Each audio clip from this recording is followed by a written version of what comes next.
Olá, queridos, graça e paz, amados de Deus, como é que vocês estão? Vocês estão bem? Estamos aí para mais um vídeo, ainda estou me recuperando de uma forte gripe, né? Então não repara a minha voz, que está rouca, um pouco rouca. Mas tem bastante tempo que eu não gravo alguma aula, né? Semana passada não pude e a semana já está acabando. Então mesmo assim senti de trazer mais uma aula para vocês, compartilhar mais uma aula com vocês. E hoje é a 22ª aula dessa nossa série, né? Teologia Paulina. Para você que está chegando agora, seja muito bem-vindo. Para você que não me conhece, sou o pastor Anderson Porto. Nós estamos aqui nas internets da vida, como costumo dizer, né? Compartilhando conhecimento. E nós estamos usando, que eu considero uma das melhores teologias paulinas, né? Uma das melhores obras, se não a melhor, sobre teologia paulina, que é esta obra aqui, a Teologia do Apóstolo Paulo, da editora Paulus, de Midal, que é um autor protestante, né? Embora a editora seja católica, mas é um autor protestante, morreu recentemente, agora no ano 2020, um dos maiores especialistas, autoridades em teologia paulina. Nós estamos lendo e comentando, né, acerca da teologia paulina. Então, convido você, se inscreva no nosso canal. Você que já é inscrito, dê um like, comente, compartilhe este vídeo, né? Se você deseja ser um apoiador do nosso canal, nos ajudar de uma certa medida, aqui nos comentários nós temos o link do Apoia-se. Peço a você que deseja nos ajudar a ser um apoiador mensal, clique aqui, você vai lá na plataforma. A partir de R$5 você torna-se o nosso apoiador. Fazendo isso, eu vou te colocar no nosso grupo do WhatsApp da Família Ponte, que é um grupo ali onde a gente divulga as promoções, os livros, né? A gente comenta sobre os lançamentos. Não é um grupo para debates teológicos, onde as pessoas começam a discutir, e não é para isso não. Ok? Então, abençoe o nosso canal em nome de Jesus, tá certo? Então vamos lá. Para quem está acompanhando, quem tem a obra, estou na página 98, né? Lá no último parágrafo de Midal diz o seguinte: outra coisa que Paulo deixa claro nos capítulos 7 e 8 de Romanos é que o verdadeiro culpado não é nem a lei, nem o eu, mas o pecado. Conforme diz lá em Romanos 7, 17 e versículo 20. O problema da carne não é que ela é pecaminosa por si, mas é que é vulnerável às seduções do pecado carne. Poderíamos dizer como o eu desejoso, Romanos 7, 12. É a necessidade demasiadamente humana, carnal, de satisfazer os apetites que deixam o indivíduo exposto às astúcias do pecado. E, na verdade, como pode parecer, impotente diante do poder do pecado em ação dentro do eu. Uma coisa que a gente precisa pontuar. Eu percebo que no meio evangélico há um conceito errado. Quando Jesus disse, né, lá no jardim de Getsemane, que a carne para nada presta, ele não está ali dizendo que ela é totalmente inútil, no sentido de que ela não é importante na concepção e no tratar de Deus para com o homem, né? Deus vê o homem de maneira integral, corpo, alma e espírito. Então, a ideia de que a carne ela tem que ser punida, que é uma ideia oriunda do gnosticismo. Os gnósticos é que traziam essa ideia. A carne é má, diziam os gnósticos. Logo, ela precisa ser punida. Daí você vai ver, principalmente na Idade Antiga e na Era Medieval, algo que era muito comum, muitos padres, muitos monges, muitos religiosos punindo sua carne, seu corpo, com sacrifícios de jejuns, muitos até morriam, chegavam à morte, muitos se isolavam no deserto, são chamados ascetas, né? De maneira exagerada, exacerbada, puniam seus corpos, até mesmo se mutilando, se autoflagelando. E não é isso que Paulo vai ensinar. Então a carne, o corpo, a carne aqui tem o sentido, né, de corpo, naquele contexto de Paulo. Então o corpo em si, ele não é mau por si mesmo. Porém, contudo, todavia, a gente entende, isso é óbvio, tanto na Bíblia quanto na prática do dia a dia, a gente percebe que ela é muito vulnerável. É isso que o Jimmy Dow está dizendo. Ela é muito vulnerável às paixões, às seduções, porque o corpo é o nosso veículo.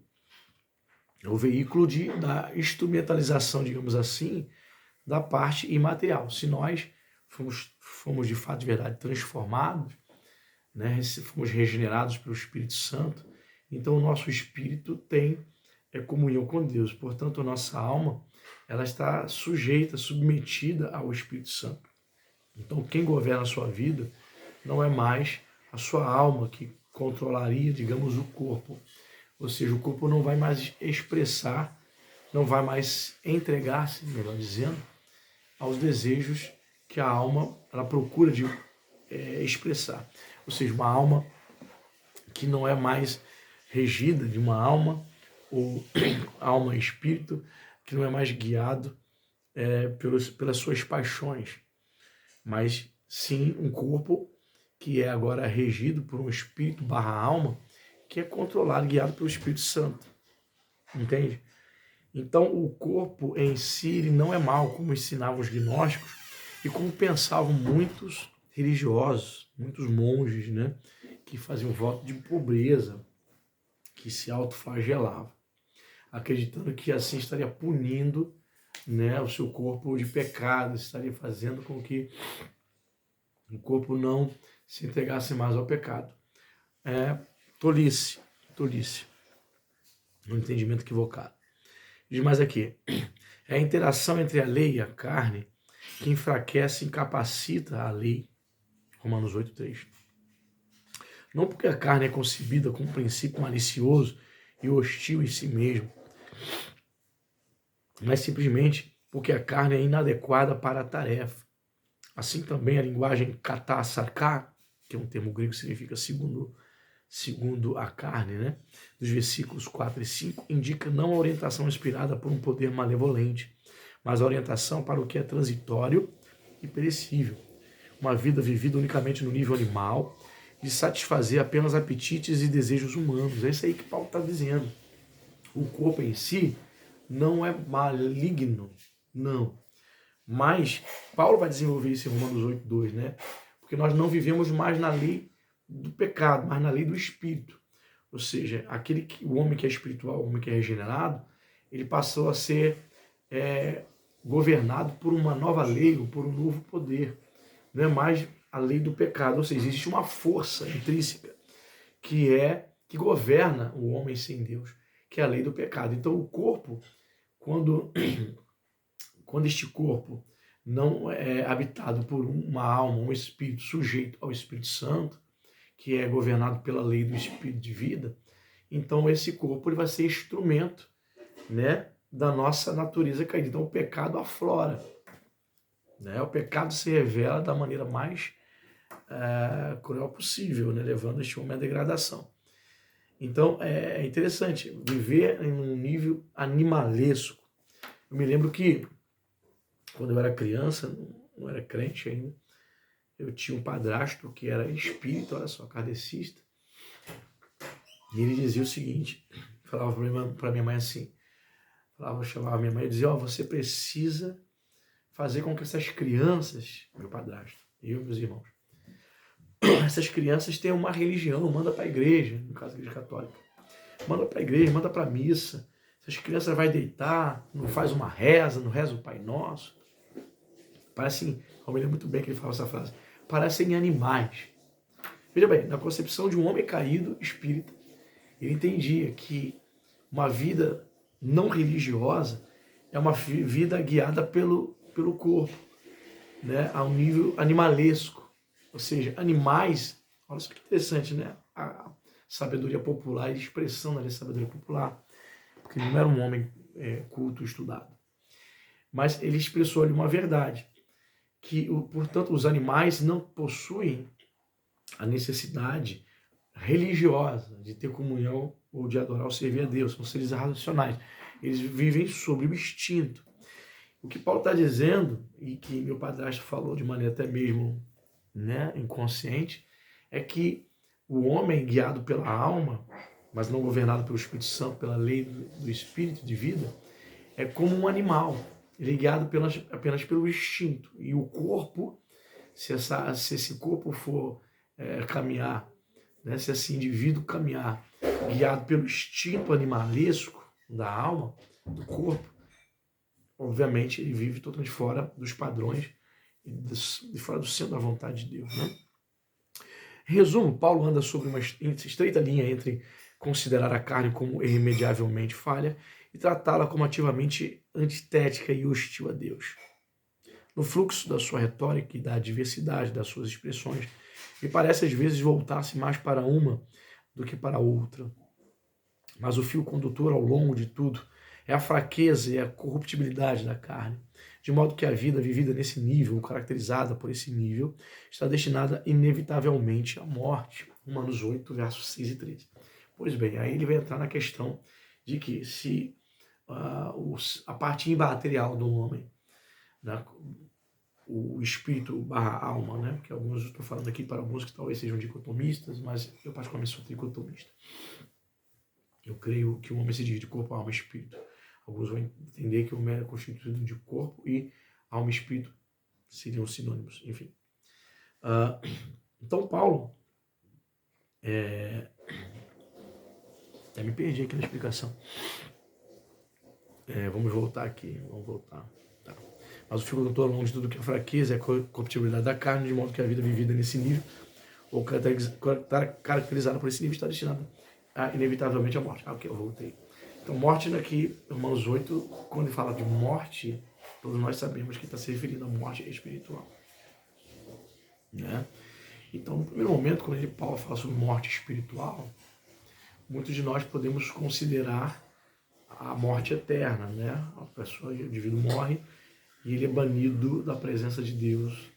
Ele experimentará eternamente uma vida longe de Deus, né? Na perdição.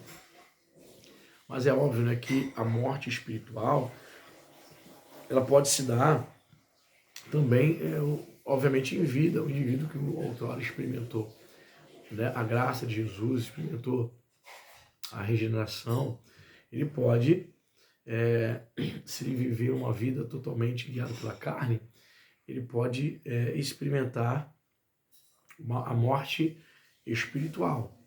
Eis a razão, porque a gente vai lá para o livro de Apocalipse, Jesus, enviando a carta para a igreja de Laodiceia, vai dizer, olha, vocês têm nome de que vives, mas vocês estão mortos. Mortos espiritualmente, ou seja, não há vida espiritual. Que Deus tenha misericórdia de nós, porque o mundo em que vivemos é muito atraente, muito sedutor, e vai tentar nos tirar de uma comunhão plena com o Senhor, para que vivamos guiados pela carne. Então, se o indivíduo vai vivendo pela carne, vai chegar um momento que ele experimentará a morte espiritual, até mesmo, não necessariamente tendo que sair da comunhão dos irmãos, da comunhão religiosa da igreja. Muitas vezes ele experimenta a morte espiritual tendo cargos, tendo ocupações, um ativismo religioso. Note, isso é muito sério. Mas aqui, à luz da mesma discussão, no capítulo 7 e 8, não tem sentido melhor conceber a carne como uma força cósmica. A clara distinção de Romanos 7 entre o eu carnal e o pecado, em termos de responsabilidade pela violação da lei, fala decisivamente contra tal posição. Conforme veremos, o pecado certamente pode ser descrito como força cósmica no pensamento de Paulo. Mas seria mais exato falar do pecado que estabelece sua sede na carne, ou usa e abusa da carne, do que falar da carne em si como se fosse uma força cósmica. Na verdade, poderíamos falar da carne como uma espécie de esfera ou caráter de existência, mas considerá-la uma dimensão cósmica ou campo de força é desnecessário. E aí existem teólogos, né, aqui nas notas de rodapé, ele vai dizer que alguns teólogos, como Robinson, escrevendo a teologia paulina, diz que existe uma força cósmica que reside no corpo, na carne, que o atrai para desagradar a Deus. Eu também concordo com o Jimmy Dalton quando diz que esse tipo de linguajar, esse tipo de pensamento foge um pouco do conceito neotestamentário, não é?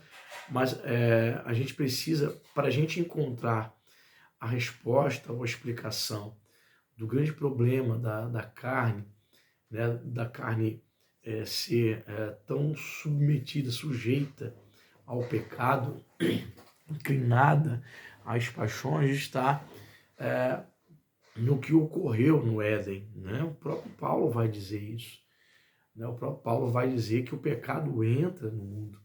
Então, existe uma força espiritual. Eu vou usar, né? Eu não concordo com esse termo força cósmica, mas há um princípio espiritual. No mundo espiritual existem leis. E se nós violamos essas leis, ficamos sujeitos a estas leis. Por exemplo, existe a lei da gravidade. Se você se jogar de um prédio de 10 andares, você estará violando esta lei. Simplesmente você não vai ficar flutuando nem levitando, você vai se esborrachar. E conforme essas leis da gravidade e leis da física, você vai de um prédio de 10 andares, calcula-se o peso do seu corpo com a altura e a velocidade que você vai chegar ao chão, e você vai chegar lá embaixo, vai se esborrachar, porque o impacto vai ser de toneladas. Pois é, você violou uma lei. No mundo espiritual existem princípios.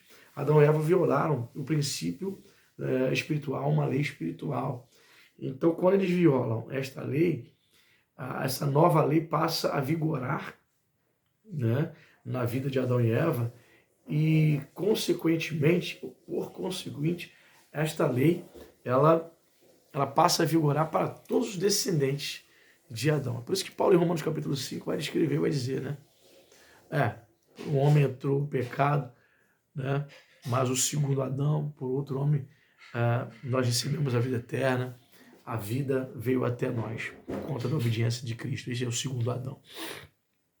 Voltando aqui, ele fala mais katá, saká, ou seja, o termo que ele está usando aqui é o termo segundo a carne, em grego. Katá, saká denota simplesmente a vida vivida no nível da materialidade, em decomposição, em que a satisfação do apetite do desejo humano é o objetivo supremo. Aí cita Filipenses 3,19, cujo Deus é o ventre. É interessante, né? Quando Paulo vai utilizar essa expressão, o Deus deles é o ventre, né? Os antigos, os judeus, né? Principalmente, eles tinham uma noção de que a vontade humana, as paixões humanas, elas se concentravam na região do ventre. Alguns estudiosos vão até mesmo dizer que essa ideia, o Deus deles é o ventre, porque o órgão reprodutor fica aqui na região, a genitália, e este homem, ele é guiado por aquilo que é sensual, por aquilo que é carnal, por aquilo que está relacionado ao apetite sexual. Ou seja, o Deus dele é o sexo, é o apetite sexual, aquilo que é sensual, não aquilo que é espiritual. Então, olha só, que interessante, né? A função do homem que vive katá, saká, segundo a carne, é atender estes apetites. E Paulo vai descrever isso em Filipenses 3,19. E vai dizer mais aqui de Midal, estou na página 100. Tampouco é justificado falar da carne como poder ou condição, da qual, na concepção de Paulo, o crente escapou. Certamente, Paulo fala de um estar na carne que não vale mais para quem crê. Ele cita aqui Romanos 7, verso 5, Romanos 8, verso 8 e 9. Mas em outros lugares, também fala da vida de fé vivida na carne, Gálatas 2, 20. Até de, em nossa carne mortal, 2 Coríntios 4, 11. No contexto da vida humana, a conduta não pode ser outra senão na carne. O contrário seria tão impossível quanto uma existência sem corpo. Na verdade, a oposição mais coerente seria entre vida vivida em sarque, na carne, e vida vivida katá, segundo a carne. 2 Coríntios 10, 13. Sendo a primeira entendida como condição inevitável da existência humana, na carne. A última como uma qualidade de vida social, moralmente culpável, de acordo com a carne. Percebe? São termos que muitas vezes passam batido na leitura bíblica. Paulo diz que o indivíduo vive em carne, ok? Em sarque, ok? E tem o indivíduo que vive segundo a carne. Então, em sarque, viver na carne, para Paulo tem um sentido de existência humana. É como se ele estivesse dizendo assim, enquanto eu estiver aqui na carne, enquanto eu estiver vivendo aqui neste mundo, enquanto eu possuir esta existência humana, enquanto eu estiver nessa dimensão, nessa esfera terrena, em sarque. E outra expressão de Paulo em Romanos é katasarká, como nós estamos falando, como estamos dizendo. Isso é viver segundo a carne, isso é viver segundo os apetites. Então a gente tem que ter certo cuidado, né? A gente vai entender isso no contexto, né? A gente precisa entender e compreender o contexto do texto em que Paulo vai usar a expressão viver na carne, em sarque, e viver segundo a carne, katá, conforme, né? Conforme a carne. Que mais? Mas, evidentemente, Paulo não julgou necessário manter essa distinção claramente definida, variando seu uso em Romanos 7:8 entre ensarque e katasarka, de maneira confusa. Note, como eu falei, reafirmo, você só vai conseguir entender se ele está falando viver na carne, no sentido de viver segundo as paixões, né? Ou viver no sentido de existir de acordo com o contexto do texto. Então, o próprio Jimmy Down entende que ele não se preocupa em firmar uma distinção rígida. Não, pelo contrário, ele vai usar os termos de maneira intercambiáveis, sinônimos. Interessante isso, né? Então, eis a razão porque o contexto é importante ao estudar Paulo, o contexto do texto. O que mais que ele diz aqui? Todavia, seu uso em outras passagens sugere que a variação em Romanos 7:8 é mais retórica e estilística do que qualquer outra coisa.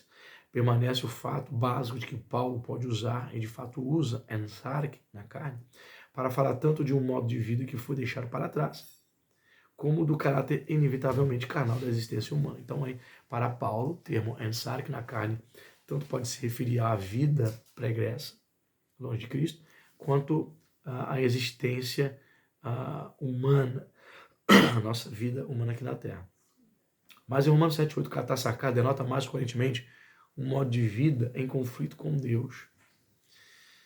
Ainda que o uso de Paulo não tivesse chegado a tais extremos, designando sarx como uma força cósmica, contudo a transição no seu uso de sarx como estrutura humana para sarx, oposta a Deus, conforme Gálatas 5:17, permanece problemática quanto à continuidade do espectro. Essa situação complicou-se pela mudança de interpretação, também essa inaugurada por Bultmann, aquele teólogo do Novo Testamento do século XX. Até 60 anos atrás, a suposição usual era que a experiência de Paulo, antes da sua conversão, fora de fraqueza da carne e consequente incapacidade de guardar a lei. Mas a partir de então, a ideia de que Romanos 7 testa o senso de fracasso moral de Paulo antes da conversão começou a ser abandonada.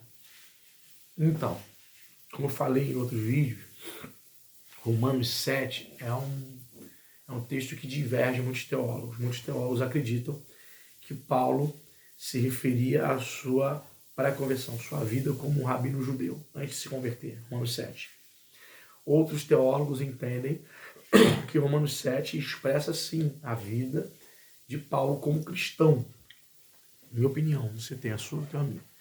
Minha opinião eu entendo que Romanos 7 expressa a vida cristã, as lutas, né, a luta que é viver no Espírito e ao mesmo tempo, né, você precisa sujeitar a sua carne ao senhorio de Cristo, do Espírito Santo. Então, é o que ele Jimmy Down está dizendo aqui. Os teólogos do início do século XX, meados do século XX, sempre cravaram. Romanos 7 fala de Paulo antes da conversão. Mas aí, os estudiosos começaram a dizer e abandonar essa ideia. Começaram a dizer, não. O que Paulo está dizendo ali é a respeito de uma vida, mesmo que o indivíduo seja morada, templo do Espírito Santo, mesmo que o indivíduo esteja sendo guiado pelo Espírito, ele vai continuar vivendo essa luta interior, essa militância, né? Paulo vai dizer que a carne milita contra o Espírito. Em Gálatas. Em Gálatas, né? Então, os teólogos vão se divergir. Se você chegou aqui até o final, eu vou encerrar aqui agora esse vídeo. Diz para mim nos comentários aí qual a sua opinião. Dá uma olhadinha lá se você não lembra de detalhes. Lê Romanos 7, escreve aqui qual a sua opinião. Paulo referia-se à sua vida de inconverso. O Romanos 7 retrata Paulo na sua luta como crente, como um homem espiritual, lutando contra a sua carne. Diz para mim, até a próxima aula, dê o like, compartilhe, sugiro que você possa ser o nosso apoiador. Deus te abençoe.